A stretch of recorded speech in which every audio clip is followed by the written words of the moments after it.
Hoje nós vimos na primeira aula sobre a primeira lei da termodinâmica. Agora vamos retomar esta equação e fazer alguns exercícios da apostila. Então, aqui na aula 24 nós temos a primeira lei da termodinâmica.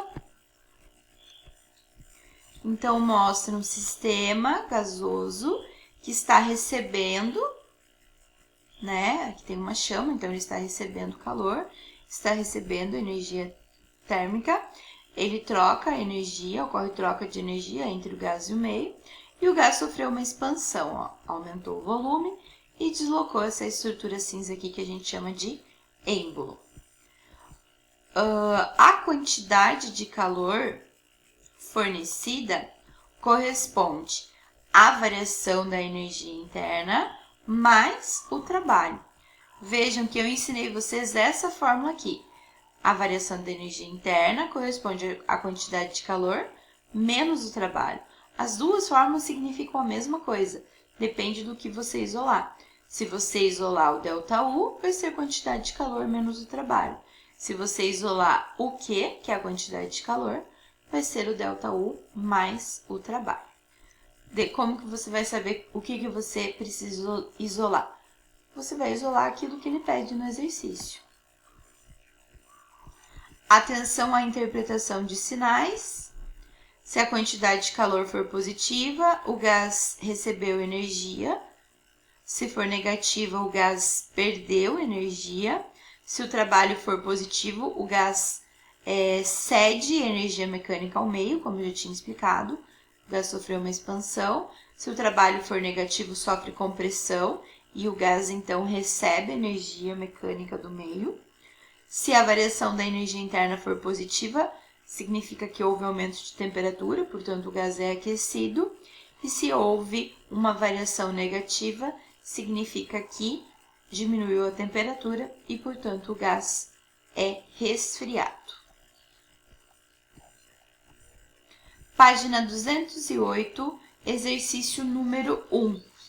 A variação da energia interna de um gás perfeito em uma transformação isobárica, significa que a pressão é constante, foi de 1.200 joules. Se o gás ficou submetido a uma pressão de 50 pascal e a quantidade de energia térmica que recebeu do ambiente foi de 2.000 joules, determine a variação do volume sofrida pelo gás durante este processo. Usando a primeira lei da termodinâmica, temos ΔU é igual à quantidade de calor menos o trabalho. Ele me deu o ΔU, que é 1.200, e em se tratando de uma transformação isobárica, o trabalho é igual à pressão vezes a variação do volume. Portanto, substituindo, na verdade, a quantidade de energia térmica que recebeu do ambiente foi igual a 2.000. Na verdade, aqui ele me deu, ele não me deu o volume, mas ele me deu a quantidade de calor. Então, eu acho o valor do trabalho. Olha só, ΔU, que é 1.200, que ele me deu na questão, vai ser igual à quantidade de calor, que ele também me deu, 2.000, menos o trabalho. O trabalho vai ser igual, o 2.000 vai passar para lá diminuindo, vai ficar menos trabalho igual a menos 800. Como não pode ficar incógnita negativa, faz vezes menos 1, então o trabalho vai dar igual a 800 joules. Como ele pede o valor do volume, a gente vai substituir na fórmula que eu acabei de falar. Trabalho é igual a pressão vezes ΔV. O trabalho é 800, é igual a pressão que ele me deu, que é 50, vezes a variação do volume, que é o que eu quero.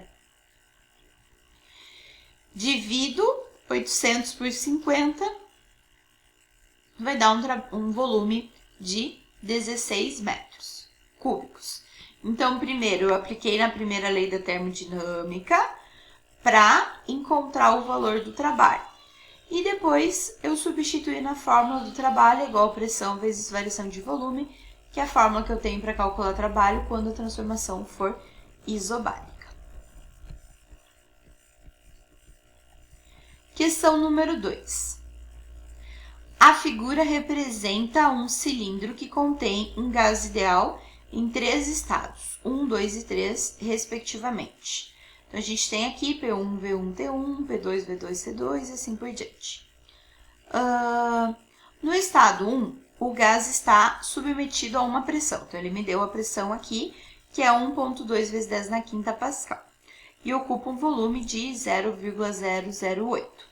E a uma temperatura T.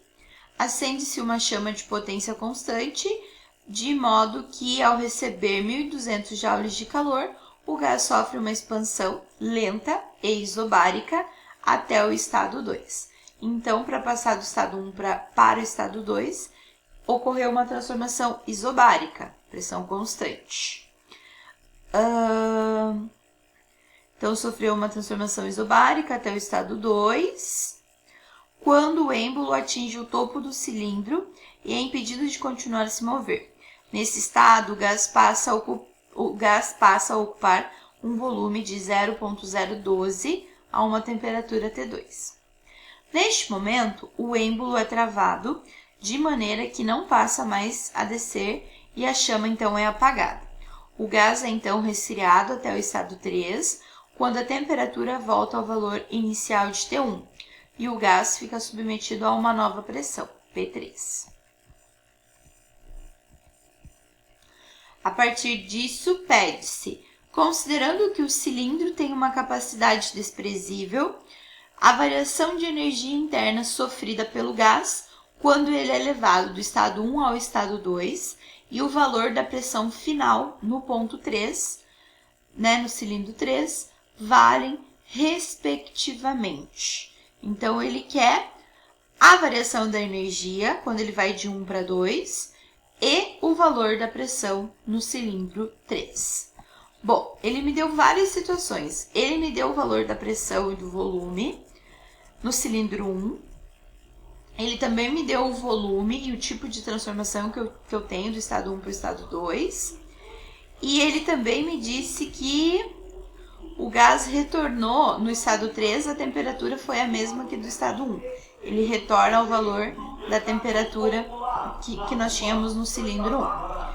Então, levando essas informações, baseado nesses dados fornecidos pelo exercício, temos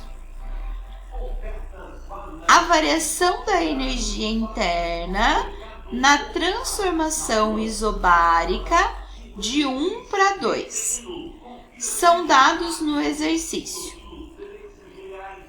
A pressão no ponto 1 é igual à pressão no ponto 2, que vale 1,2 vezes 10 na quinta. O volume no cilindro 1, ele me deu, esse volume ele me deu, que vale 0,008. 0,008 é o mesmo que 8 vezes 10 a menos 3, passando para a anotação. O volume no estado 2, ele me deu que é 0,012. Isso equivale a 12 vezes 10 a menos 3. E a quantidade de calor é de 1.200. Tudo isso foi fornecido no exercício. Como a transformação de 1 para 2 é isobárica, o trabalho realizado será trabalho é igual a pressão vezes variação do volume. Portanto, vai ficar trabalho é igual a pressão, que é 1,2 vezes 10 na quinta, vezes a variação do volume, que foi 0,012 menos 0,08. Então, 12 menos 8 vezes 10 na menos 3. Eu estou usando aqui os valores em notação. Resolvendo isso, eu tenho o valor de 480. Então, eu encontrei o valor do trabalho, que é 480. Aplicando a primeira lei, ΔU é igual à quantidade de calor menos o trabalho. ΔU vai ser igual à quantidade de calor que ele me deu, 1.200, menos o trabalho, que é 480. Portanto, ΔU foi igual a 720 joules. A gente encontrou o valor da variação da energia interna, que é o que ele pede.